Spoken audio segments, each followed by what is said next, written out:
Hey, hello, how do you do? Shady Doorags here, and welcome to another episode of Episode Rundown, where I, Shady Doorags, run down the episodes of Miraculous, Tales of Ladybug, and Cat Noir. And today we're looking at Season 3, Episode 3, Bakerix. And right off the bat, gotta say, not a fan of this one.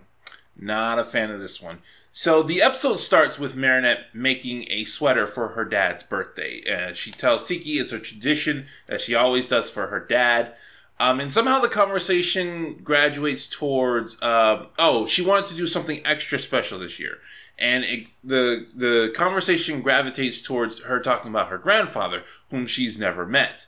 And she tells Tiki that every time she asks about him, her parents just give her the runaround. So she once again tries to ask about her grandfather, and they give her the runaround. She asks her dad. She asks her mom, who tells her to ask her dad, who tells her to ask her grandmother, who tells her to ask her parents. This was the first sign of things to be wrong, because there's really no reason why all three of these people should give this response of, oh, it's complicated, ask someone else. Like, that's just really weak-willed people for all three of them to say that. It was for the plot. Marinette decides to figure out on her own what's happening, and because she's now old enough to know how to do this, she looks up her grandfather's name, and she's able to find out where he lives. She goes to his house and finds out that it's a small cottage type deal, and right away you can put together what's going to happen, because her parents told her that he's kind of stuck in the old ways, and that and seeing the house, I was like, oh geez, this is going to be a person stuck in tradition. I mean, they directly say it, but at the same time, with the house, it kind of clicks. It's like a person who refuses to move on type deal. And I was hoping they would do something new with it. So Marinette goes to his house and she tries to get in, but he won't let anyone in. So, and she decides to hide the fact that she's his granddaughter from him, because obviously he had a fight with his son, so he probably doesn't want to see his granddaughter. So she tells all these lies. I'm the mailman. I'm here to deliver flowers, blah, blah, blah. You know, and I keep saying, stop saying Marinette hates lies, because she lies all the time and just makes her look like a hypocrite. This delivery guy comes in, and he's the only one her grandfather will let into the house. I think he has flour, like baking flour. And Marinette says, oh, hi, I'm his granddaughter. I'll take it in for him. Can I borrow your hat? I want to play a trick on him. And Tiki says, oh, Marinette, you shouldn't lie, or something like that. And Marinette says, it's not a lie. I am delivering the flower. And I'm like, that is some flimsy logic, girl. You are posing to be a delivery person. And normally I accept that kind of logic, but again, given how rigid Marinette is on this, superheroes shouldn't lie, I hate lies, especially with Lila in the mix. She just had this whole thing about how you shouldn't lie to people to get them to hear what they want. It just comes across as hypocritical. Anyway, she goes in the house and she finds out, she sees her grandfather. And he's living in this old cottage. He's a baker, just like her dad. He's got mice helping him. I'm guessing that's a callback to some kind of fairy tale I'm not aware of. Maybe Cinderella, I don't know. And he's baking, and Marinette speaks, and she scares him, and she makes up this story about who she is, and she's trying to get him to talk, and he's just like, put the supplies down and leave. And there's a bunch of tropes in this episode that just, it's like the opposite of Chloe. A bunch of tropes that I just do not like. And another trope that comes up is Marinette being a busybody, and the episode portraying that as if it's a good thing. He tells her to put the supplies down and leave. She just keeps asking questions. And he's like, oh my goodness, get out. And then finally she asks him a question that he's interested in, about his oven, because her parents are bakers. She's a baker. She knows some stuff. And she impresses him with her knowledge. That's a bit Mary Sue-ish, people. You got a character who doesn't like anybody, but he likes this character that he meets for the first time. That's a big Mary Sue quality right there. So Marinette has a conversation with him, and she challenges him to a bake-off, saying that if her bread is as good as his, then he should do a favor for her, playing on his pride. He says, your bread will never be as good as mine, or something like that. While they're baking, Marinette starts humming, and he's like, "Wait a second. Only my son knows to do that while baking. No way." And she's like, "Yeah, I'm your granddaughter." And he's like, "Well, get out. I don't want you in here." And throughout the whole time, the guy keeps saying, "That's not how it's done. That's not how it's done." You know, she'll talk about like television, and he'll say, "That's not how it's done." And this is why I can't stand this episode.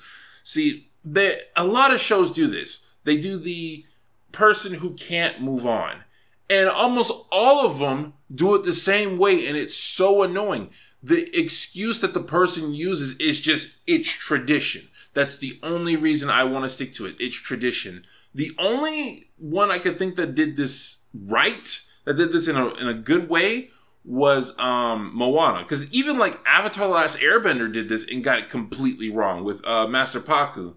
But Moana, the father didn't want to move on from tradition because when he tried, when he was a kid, someone else died. Like, that's a good reason to be stuck in tradition.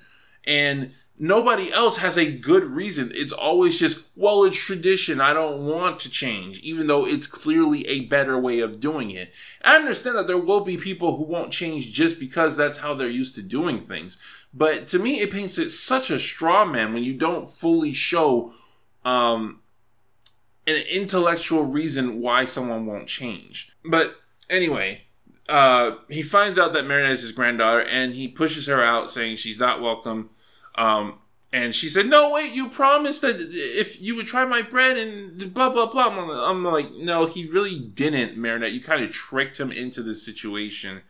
And he gets so angry that Hawkmoth senses his emotions, and he targets him, and he becomes Bakerix, which is this ridiculous-looking villain made of bread. He eats this, I don't know what it is. I want to call it mustard, but I don't think that's it. And it allows him to become strong. I don't know what the purpose of that is. It's not his weakness or anything. Oh, I know what the purpose is. It's because when they defeat him, he's not able to eat it, even though that doesn't make sense with how they defeat him. I'll get into that later. But he becomes this like monster made of bread, and he runs around saying, "Oh, this is new and improved. That's not how it's done. That's not how it's done." Is for some reason they focus on the fact that he left the oven on, and Marinette turns it off. I want to say that's good attention to detail, but it's like that is something they could have ignored, and I wouldn't have seen it. Like. I don't know, my nitpicky self, maybe I would have seen it. But yeah, they get that detail down. Adrian finds out, turns into Cat Noir, goes to help. Marinette turns into Ladybug, goes to stop him. They stop him, and when they're fighting him, they have to catch up and they have to use this giant fan to get to him. I forget what the lucky charm was, but it did involve going back to this giant fan. In order to defeat him. And in order to defeat him, they make him fall in a giant fan to where he can't move. He tries to eat his mustard thing and it just flies up. Again, I don't know how that would have helped him, because if he ate his mustard thing, it just would have made him stronger. It wouldn't have necessarily made him not fly up. So, I don't know. But anyway, the superhero stuff to me wasn't all that interesting. That's why I'm just brushing past it. So they defeat him, and he goes back, and Ladybug transforms back to Marinette first. Cat Noir is there, and they need Cat Noir to judge the bread. And Cat Noir says, both breads are good, just in different ways. This one's traditional. This one has a more unique taste to it. Which is something that can't happen when you're tasting two things. Feels like a cop-out, but whatever. I don't really care that much. So, Cat Noir basically says, yeah, your bread is just as good as his. He tastes the bread and says, wow, this is actually really good. What'd you do? And she says she uses her father's technique of adding rice to the powder or to the dough or whatever. And that's enough to convince him that maybe trying new things is a good thing, and he was wrong to just abandon his son, blah, blah, blah. And that's the episode. I know I really brushed past it, but I just couldn't care less about this episode. I've seen it so many times in kids shows, and they always do the traditional person. Like it's rare. There's rarely a time where the traditional person, the person who's stuck in tradition is done respectfully, and there's rarely a time where the person following tradition is the person who is the correct person. Like, these shows always want to emphasize moving on rather than the importance of tradition. And I think, depending on the situation, sometimes it is important to move on to the next new and advanced thing. Sometimes it's important to stay traditional. Off the top of my head, the only episode I can think of where it said staying traditional was a good thing was in My Little Pony with Applejack. And they did it completely wrong in that episode, because in that episode, Applejack should have moved on. They just completely set up the situation so that she was in the right. So yeah, that was Bakerix. A bit of a shorter episode rundown this time around, but yeah, I did like it. I watched it and I was like, I don't want to watch that again. I really don't care for that episode. So yeah, I'm not sure what the next episode is. It's supposed to be Backwater, but I've already reviewed that. So whichever one comes after Backwater, I will see you guys in that one. This has been Shady Doorags. So long. Farewell. La vida sen. Goodbye.